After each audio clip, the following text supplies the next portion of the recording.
Verstappen does it again. Did Mercedes really do the double? And Ferrari? No! Welcome to the Late Night Race Review.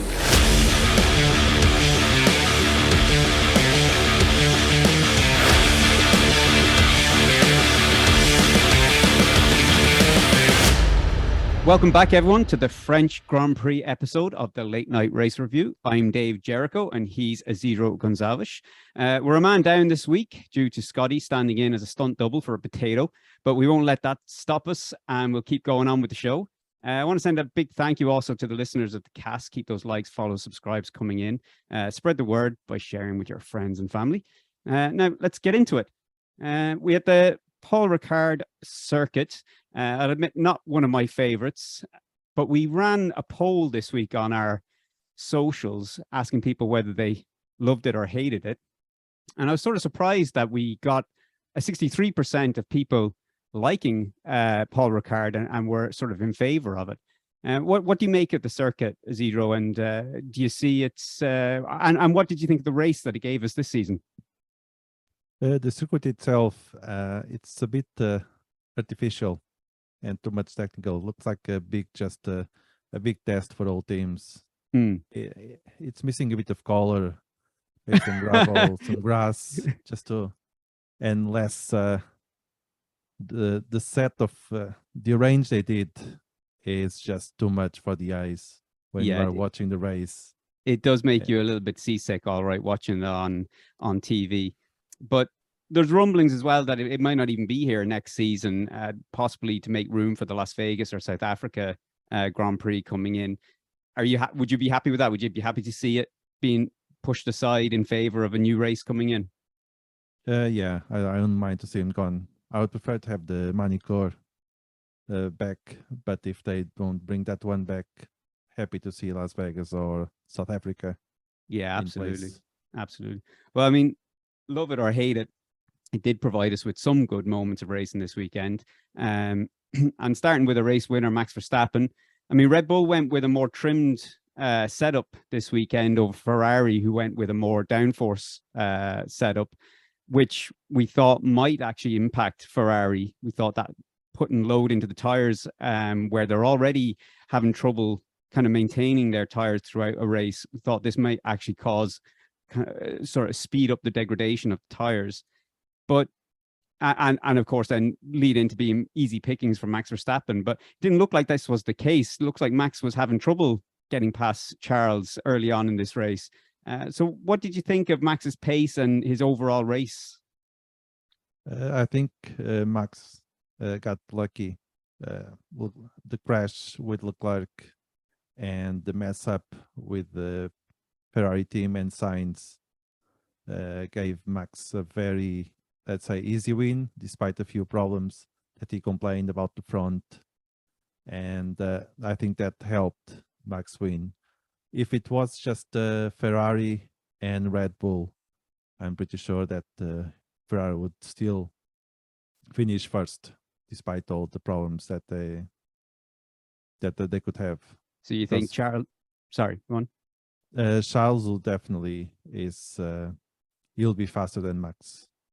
This weekend, Red Bull was not on top of their game, and neither Ferrari, and I think that helped Mercedes.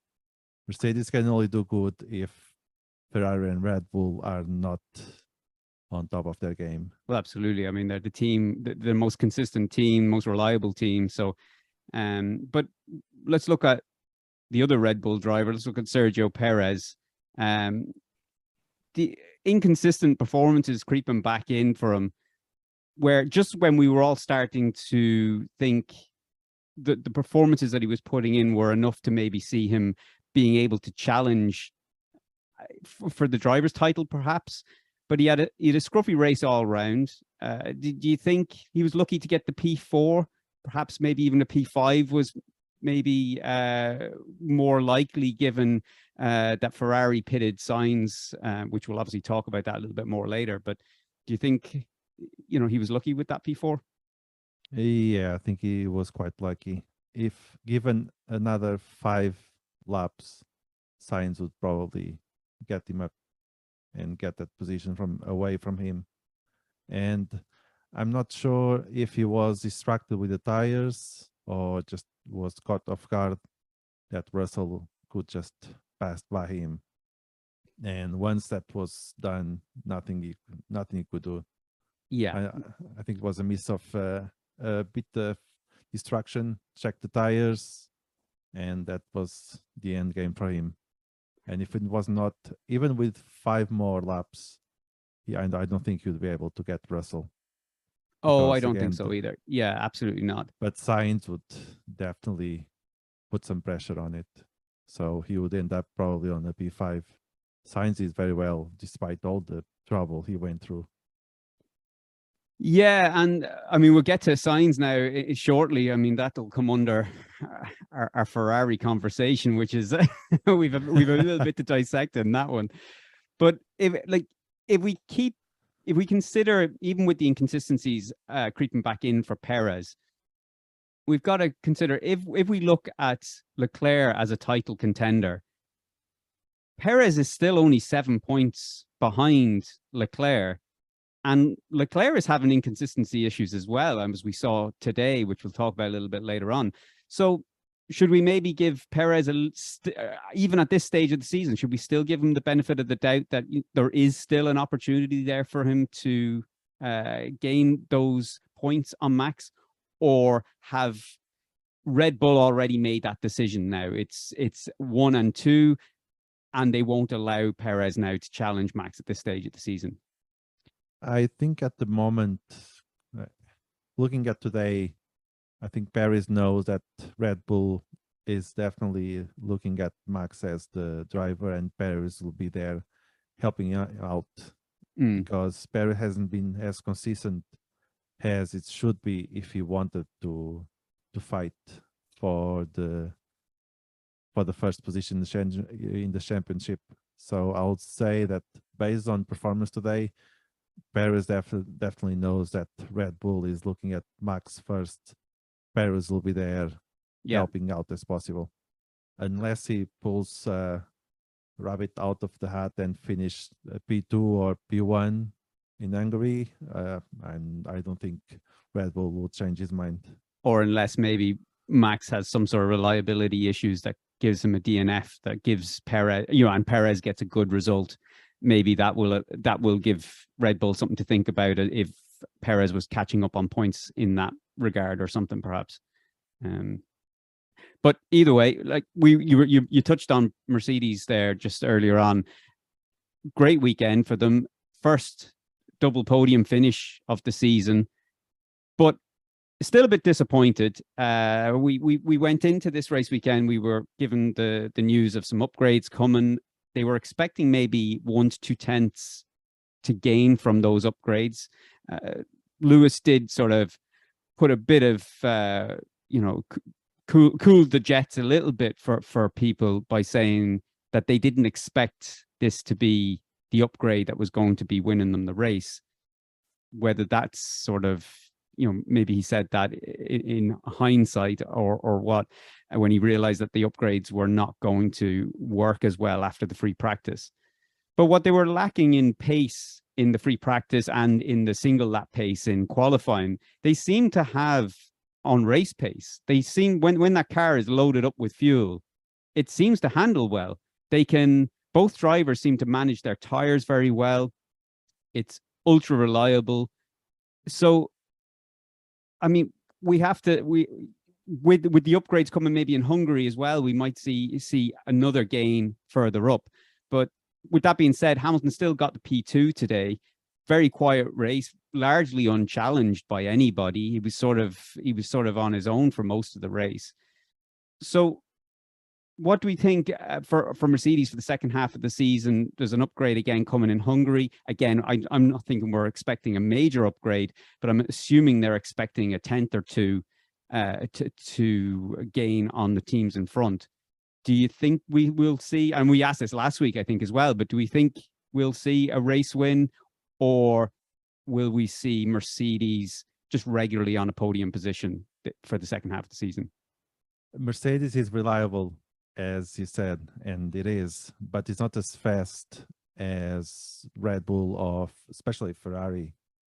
Because if Ferrari doesn't do good and Red Bull has problems, Mercedes has a chance. But if Red Bull is on a good weekend, if Ferrari, well, not Ferrari because they are always bad, but if Leclerc and Sainz are focused on their and on top of their game, Mercedes doesn't have a chance. Hamilton and Russell can drive very well, but the car just not as fast as the Ferrari or But do you Red think? Bull. Yeah, but do you think even in the race pace? I mean, I do think okay, Perez when he's on form, yes, I agree he is quick. But I mean, if they can gain another couple of tenths without, say, if Red Bull and Ferrari aren't gaining those same tenths, so if the next upgrade brings them, say, 2 tenths on where they're at the moment, and 2 tenths on Red Bull and Ferrari, are we going to see? You don't think they'll be able to sort of challenge? Maybe they won't challenge Verstappen and Leclerc, but do you not think they'll challenge Sainz and Perez? Certainly Perez, maybe more. The way that things are going at the moment, I'm sure that Mercedes, because they are reliable, which means they'll always be able to finish at least P3, P4. They'll definitely get into Ferrari position in terms of constructors. As for the drivers, the Russell is just 1 point of getting Sainz, and from there you put some pressure on Paris. But I think the leadership in the drivers is settled on Max, and Leclerc. Well, it's still up there, but I think for the moment he's a bit comfortable. For the constructors, Ferrari is definitely losing points. Well, they're 44 points now. They're only 44 points ahead of Mercedes at the moment. Yeah, and Mercedes can always finish. Ferrari, I mean, lately it's one or the other, so they don't get as much points as Mercedes gets consistently. Well, I mean, they were consistent this weekend. So, and we look at sort of Mr. Consistency himself, George Russell, had a fair, like, I mean, it was a good race. It was somewhat eventful, but there's 2 events in that race that I want to talk about. The first, obviously, is that lunge that he did on Sergio Perez on, I think it was lap 42 into the chicane. Now, George, I saw the post-race interview with George Russell, and he was sort of adamant that the rules state that if you have front wheel to rear wheel, the corner is yours. And I agree, like he was ahead, but it was ahead with possibly a lunge. So Perez now was forced off, and he clearly cut the chicane. Obviously, he didn't go through the sort of the bollards or whatever for the correct rejoining the track procedure. So Perez did gain a couple of tenths, or more than a couple of tenths, probably half a second on Russell by cutting that chicane. So what do you make of that incident that happened? Do you feel Russell was at fault, or do you feel it was a racing incident and the gains that were made by Perez by cutting that chicane should have maybe been given back a little bit more than what he did by letting Sainz through?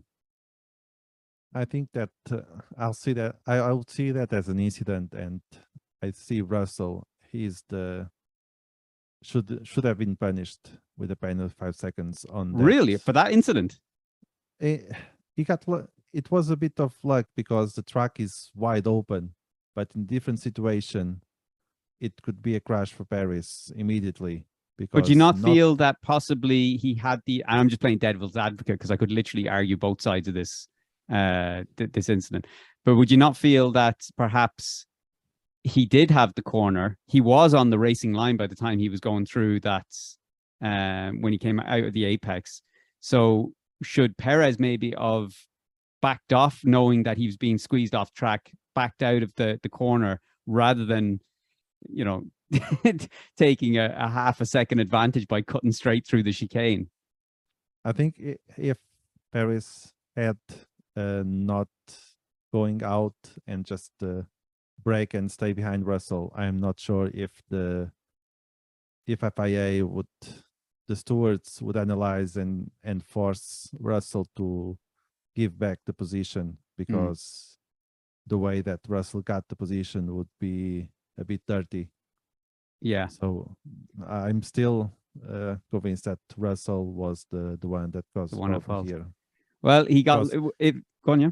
In the similar situation, we could see Perez and Sainz were more or less doing the same, and Perez was smart enough, same as Sainz, just to give enough room for Sainz to safely brake and just stay in the race and keep up.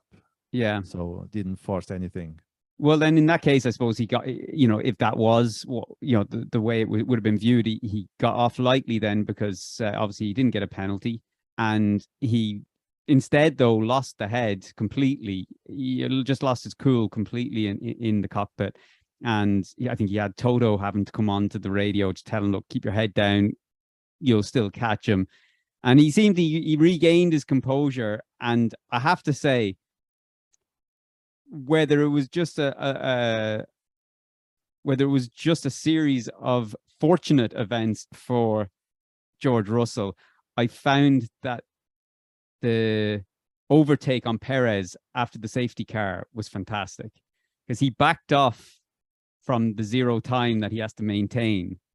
So he backed off by possibly, I don't know what the actual time was he backed off by, but it could quite possibly have been close to maybe 0.8 or a second or something like that, so as that he could hit the accelerator when the virtual safety car was ending.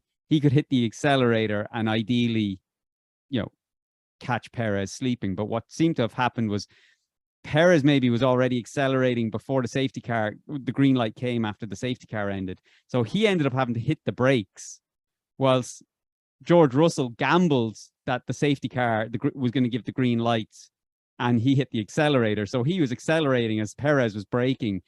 And as we saw how easy it was for him to overtake. Do you think there was skill involved there? Like that was a nice tactic? Or do you think he just got lucky and Perez was just asleep at the wheel? I think it was a bit of both, I'll say.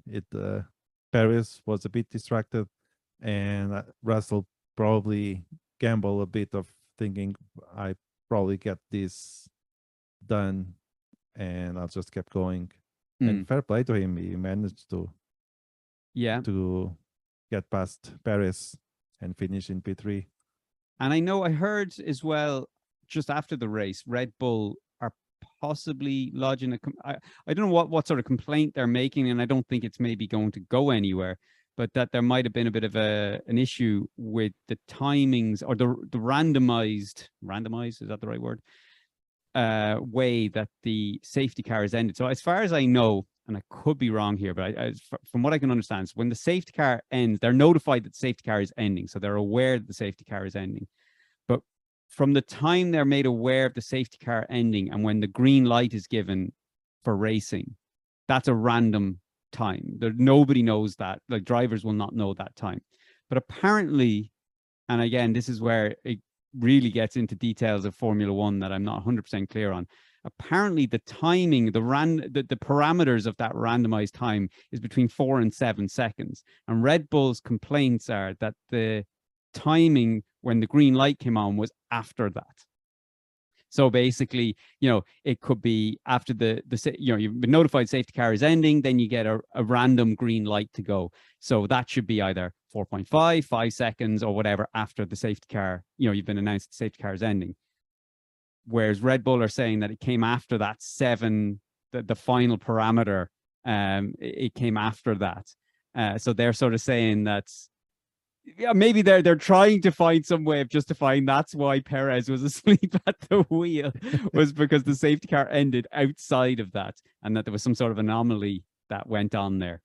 No, so I don't think it's pointless, especially it's a podium position. It would look very bad if FIA came out and say, "Oh yes, you're right, let's switch." No. Yeah, well, they wouldn't switch it, but I think it was more so just to highlight the fact maybe it was a bit of a sore. Oh, well, this is why we lost the position. We know we're not going to get it back, but just to let you know, it wasn't our fault. Yeah, I think it's save their face. fault. No, it's their fault. Perez was asleep, looking at the tires. Russell chanced his luck with the virtual safety car timing, and that's it. I mean, good luck for Hungary next time. Well, next weekend. From one man's fault to another man's fault. Charles Leclerc, Ferrari. I suppose we'll start with Leclerc first. I mean, Ferrari looked like they didn't look necessarily that they had the raw pace over Verstappen, or sorry, over Red Bull, should I say, in the qualifying, or at least I didn't feel that way when I was watching it. But Ferrari employed fantastic teamwork by knowing that Sainz was going to be starting from the back of the grid, so they may as well use him in Q3, gave Leclerc the tow, and of course then he ended up with pole position. So everything looked great. You were like, wow, fantastic teamwork here by Ferrari, fantastic. Leclerc had a great start off the line as well, maintained first place, and he was, you know, where we thought he was going to be easy pickings going in, or a lot of sort of pundits and analysts thought Leclerc was going to be easy pickings with that tire degradation happening with the increased downforce. That didn't happen, so he held off Max Verstappen really well.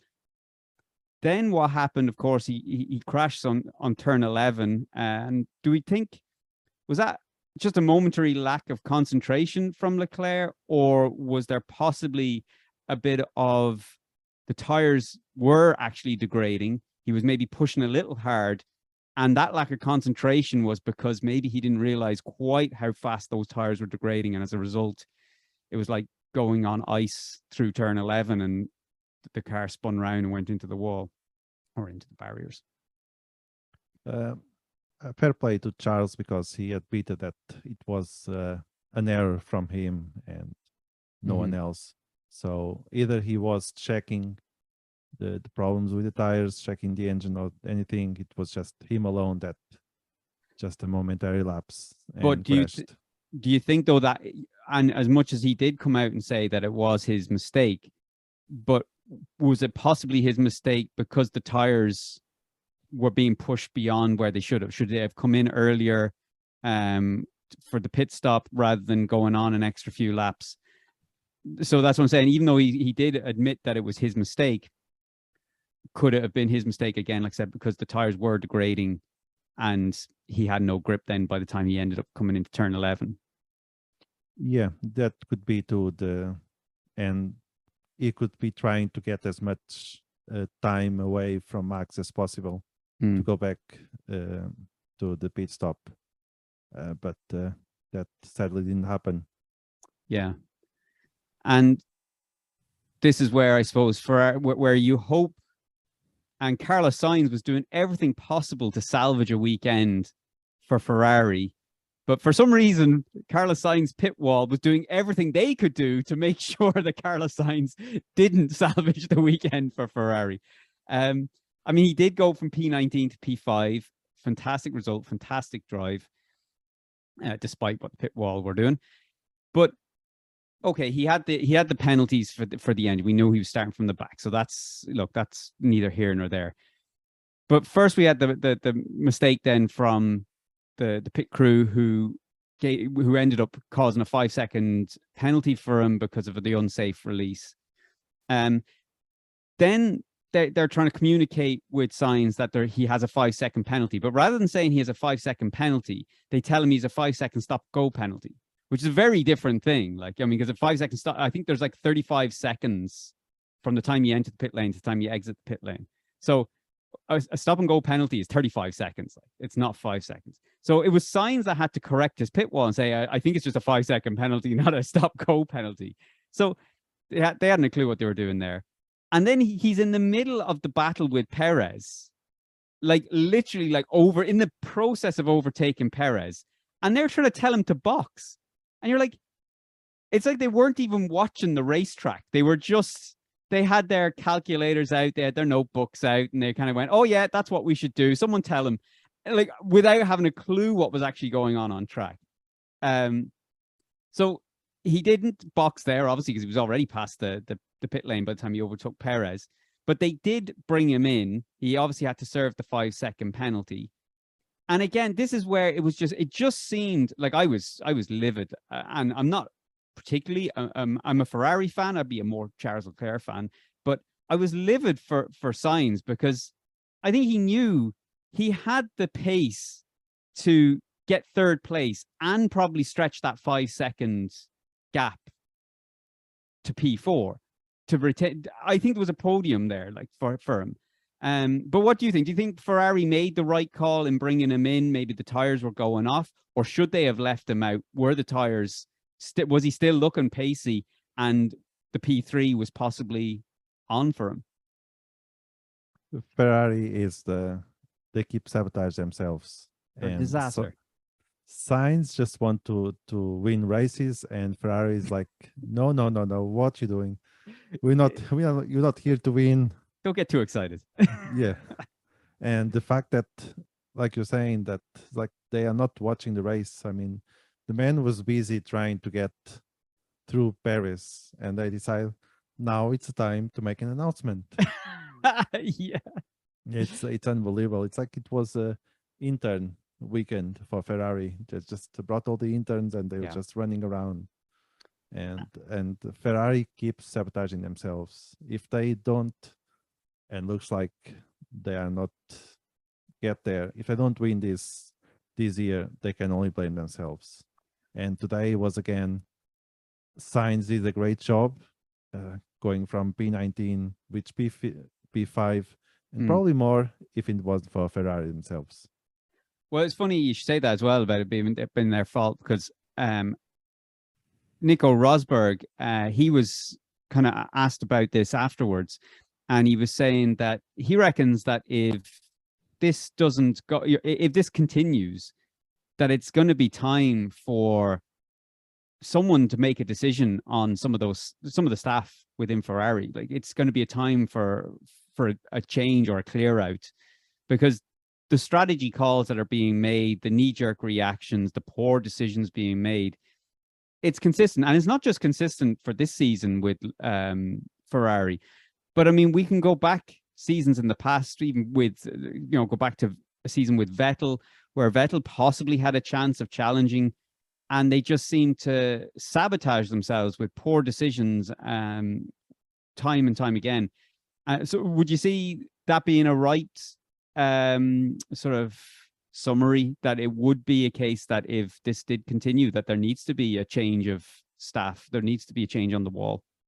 Yeah, definitely. We can see clearly that the pilots are doing the best they can. The drivers are doing, starting from last position, finishing close to podium, and then the pit crew, the staff just mess up everything, and they end up losing points. Yeah. So problem is not with the drivers, is Ferrari needs to look inside the pit crew team, inside the staff, the strategy. It's they consistently give bad directions. They consistently give bad instructions. So they definitely need to review if they want to. Yeah. Well, they've Hungary now coming up now only next week, so hopefully they can try and make an amends for what's happened and see who can salvage their jobs. But I mean, there was other teams that did well. Aston Martin did well this weekend. Haas didn't do so great, but there's two teams I want to just quickly touch on before we wrap up the review. Alonso, Alpine, and McLaren. So Alonso P6, Ocon came in P8.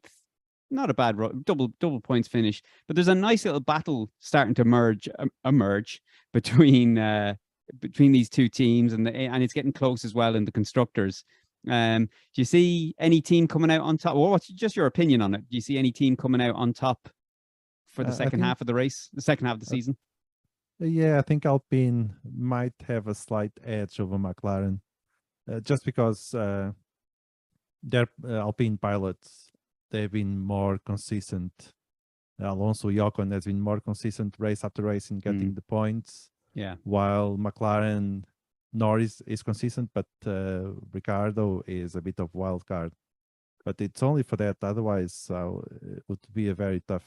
But at the moment, I'll say Alpine has slight advantage. And yeah, I'd agree with that.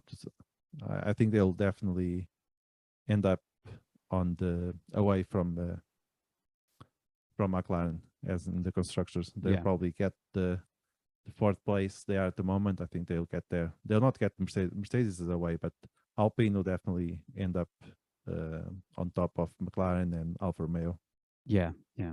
We'll see at the end. We'll see. We'll see when the dust settles.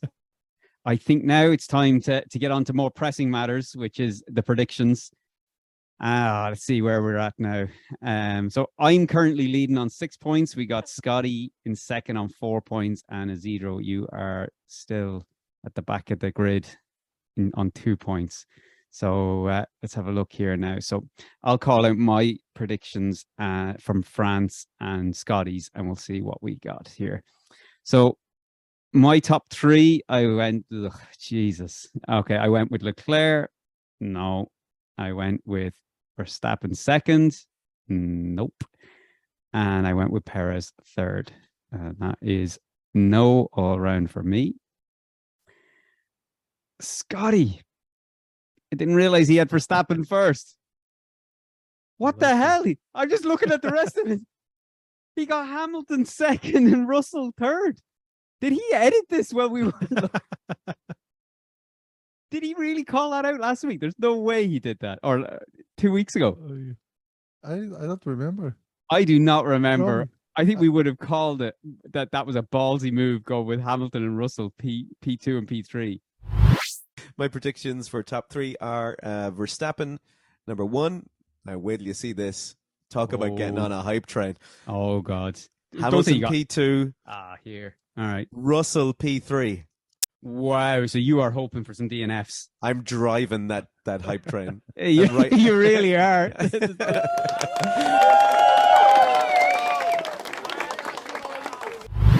Jesus, we'll definitely have a winner this week. Yeah, he's nailed that one. Okay, all right, fair enough. All right, well, you've gone with Verstappen first, so that's... Oh, sorry, here, you called him out. Sorry. Verstappen first, Leclerc second, and Hamilton third. Okay, so you've got 1 point on the board there. Okay, my flop, I went with Daniel Ricciardo with a DNF, which in fairness, he ended up having probably one of his better races for McLaren today instead. Perez, Scotty went with Perez P15. No, that didn't happen. And you went with, as your flop, Isidro? Oh, my flop was Sainz DNF. And Sainz did very well, actually, this weekend. He did, yeah. The goose egg. All right, my surprise was Alex Albon in the top 10. I thought it was going to happen, and then he got overtaken by Vettel, and I could just see him dropping off. So, Jesus, that's a 0. Is this my first complete... No, it's not actually. No, I have a few of these. Yeah, that was. I've had a few train wrecks. Yeah. All right. In Scotty's surprise, Gasly P8. Well, that didn't happen. So that's a goose egg for you. And Isidro, who did you go with? Norris, P7. And you nailed that one. Yeah. That is a point on that one. But I'm sorry to say, like, it doesn't take a genius to do the math on this one.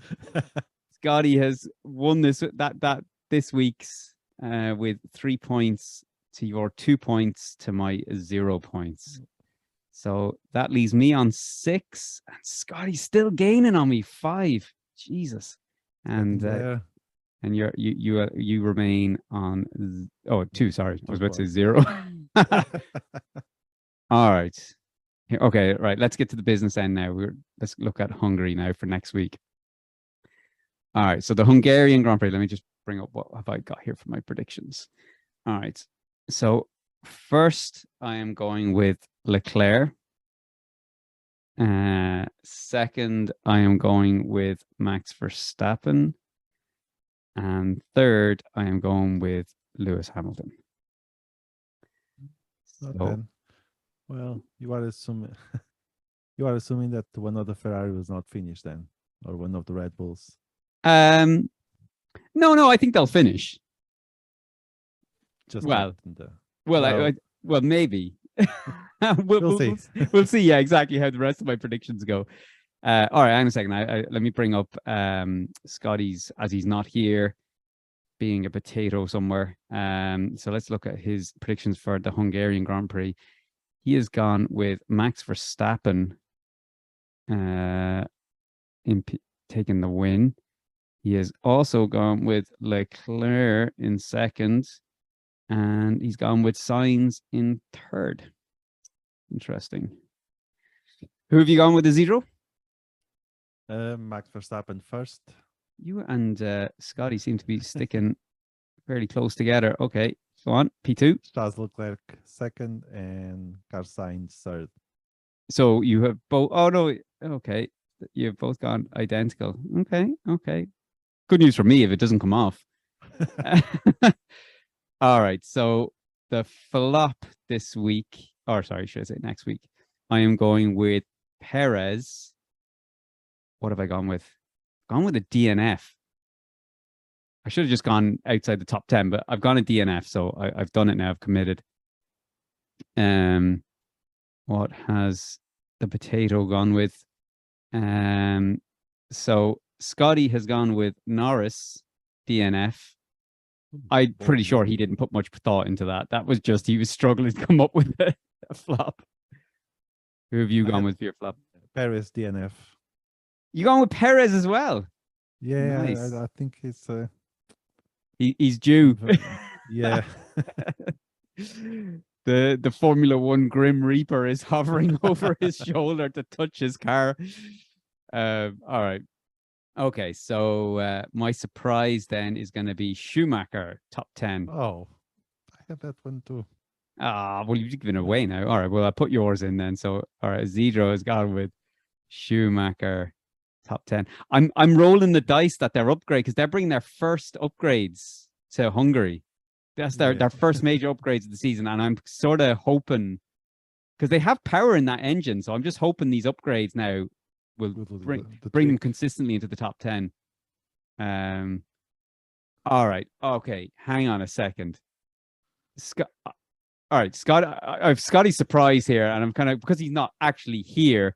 I'm now trying to think how we're going to handle this one. He has really gone. He's gone with Alonso P6 as his surprise. Like, he's pointing a position, so I give him that. But he's after finishing P6 today. It's hardly a surprise if he finishes P6 next in the same position next week. Yeah. You think give him the position? Did he call the position? He called it. If it said Alonso top 10, no, but he's basically saying P6. So yeah, he might finish today. He finished P6, but let's see. Scotty, thank your lucky stars. Zedro is on your side. Clearly, you both are on each other's side with your top three. But rest assured, Scotty, I am rooting against you on that one, and I hope Alonso gets a DNF. I'm sorry for Alonso fans. All right, well, that's it for this week's episode, and we'll be back next week. So we took a 2-week break, and now we've got 2 weeks in a row. Wow, spoiling people. But we'll be back next week for the Hungarian Grand Prix, and with a bit of luck, Scotty might be finished with his stuntman potato duties and will be joining us as well. But as always, if you want to get in touch with your own questions, comments, or corrections, send them on to feedback@latenightracereview.com or anywhere you find us on social media. Until next week.